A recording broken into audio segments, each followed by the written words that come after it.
नमस्कार। आप देख रहे हैं ज़मीनी हकीकत।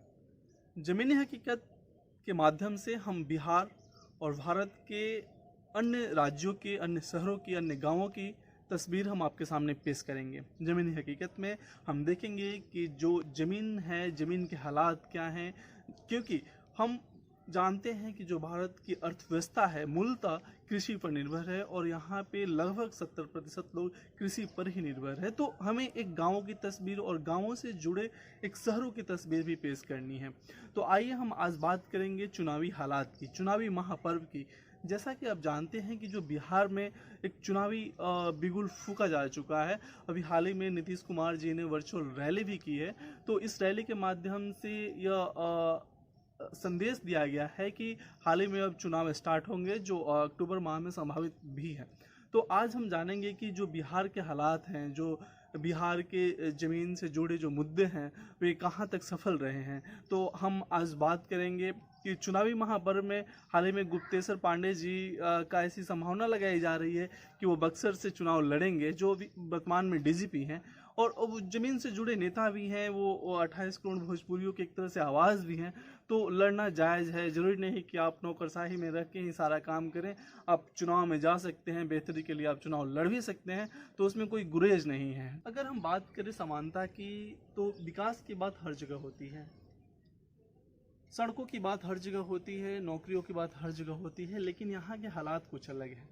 यहाँ के हालात हैं कि उत्तरी बिहार की अगर बात करें तो उत्तरी बिहार बरसात के दिनों में मुख्य रूप से बाढ़ से प्रभावित रहता है।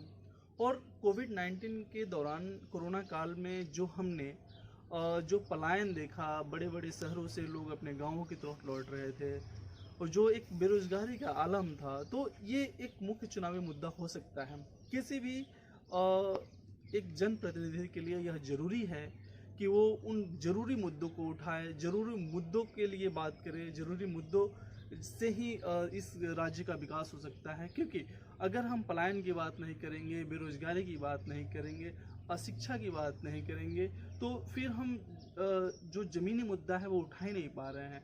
अगर हम खेती किसानी की बात ना करें, खेती किसानी की अगर बात करेंगे, तो जो बिहार की 70% आबादी है जो खेती पर निर्भर है, तो कहीं ना कहीं हम उनकी बात करेंगे, हम गाँवों में स्कूलों की बात करेंगे, तो हम उन ज़मीन की बात करेंगे। क्योंकि अगर प्राथमिक शिक्षा से ही हम उस शिक्षा की ओर बढ़ सकते हैं।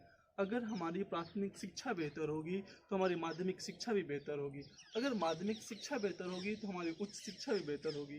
अगर हालात यह हैं कि हम अपने देखते हैं कि गाँवों में भी प्राथमिक शिक्षा के नाम पे केवल शिक्षक स्कूल में आते हैं, शिक्षक अपना डेली रूटीन मेंटेन करते हैं, अपने गैर जरूरी शिक्षा के अतिरिक्त गैर जरूरी कार्यों में व्यस्त रहते हैं। लेकिन जो शिक्षा मूल रूप से हम अगर अन्य राज्यों की तुलना करें, जैसे केरल की बात करें, दिल्ली की बात करें, तो उस तरह की शिक्षा व्यवस्था हम इस राज्य में कब दे पाएंगे, ये जरूरी मुद्दे होने चाहिए। इसके अलावा जो स्वास्थ्य का इशू है, स्वास्थ्य बहुत बड़ा इशू है, मुद्दा है।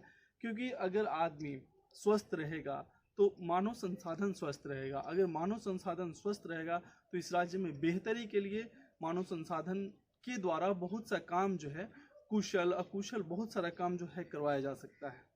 शिक्षा स्वास्थ्य के अलावा बिहार में एक सबसे बड़ा इशू चल रहा है, जैसे कृषि से तो हम फूड प्रोसेसिंग की ओर जा सकते हैं बेहतरी के लिए, लेकिन अगर यहाँ पे उद्योगों की स्थापना हो जाए तो उद्योगों की स्थापना से बिहार का विकास हो सकता है। अभी वर्तमान स्थिति की बात करें तो बिहार में उद्योग नामात्र के हैं। कहीं कहीं उद्योग हैं, चावल के उद्योग हैं, गन्ना के उद्योग हैं, जो 20 कभी राइस मिलें हुआ करती थी, चीनी मिलें हुआ करती थी, चीनी मिलें हुआ करती थी बिहार में, तो वो धीरे धीरे बंद पड़ गए हैं। और इसके अलावा जो छोटे छोटे उद्योग हैं स्मॉल इंडस्ट्री में, उनके अलावा एक दो बड़े उद्योग स्थापित हो जाएं। जो पुराने बंद पड़े उद्योग हैं उन्हीं उद्योगों को फिर से पुनर्स्थापित कर दिया जाए, तो बेहतर बिहार की बात की जा सकती है, बेहतर विकास की बात की जा सकती है। मुद्दे तो बहुत कुछ और हैं, बहुत मुद्दे हैं जिनको हम अपनी अगली वीडियो में बताएंगे, अगली ज़मीनी हकीकत में बताएंगे, और हम गांव-गांव में जाकर के उन सही तस्वीर, जो एक ज़मीनी तस्वीर है, उसको हम दिखाएंगे भी आपको, लोगों से भी बात करेंगे, ताकि पता चले कि जो चुनाव है, चुनावों में मुद्दे क्या होना चाहिए, चुनाव में जो जनता है उन किन मुद्दों को उठाए, ताकि एक सही जनप्रतिनिधि चुन के आए, और सही जनप्रतिनिधि चुन के आए तो बिहार की विकास की बात हो। तो इसलिए हम जनप्रतिनिधियों से भी निवेदन करेंगे और राजनीतिक पार्टियों से भी निवेदन करेंगे कि दोनों अपनी समझबूझ से एक बेहतर सरकार बनाए, एक बेहतर बिहार बनाए। धन्यवाद। आप देखते रहिए ज़मीनी हकीकत। हम फिर मिलेंगे। नमस्कार।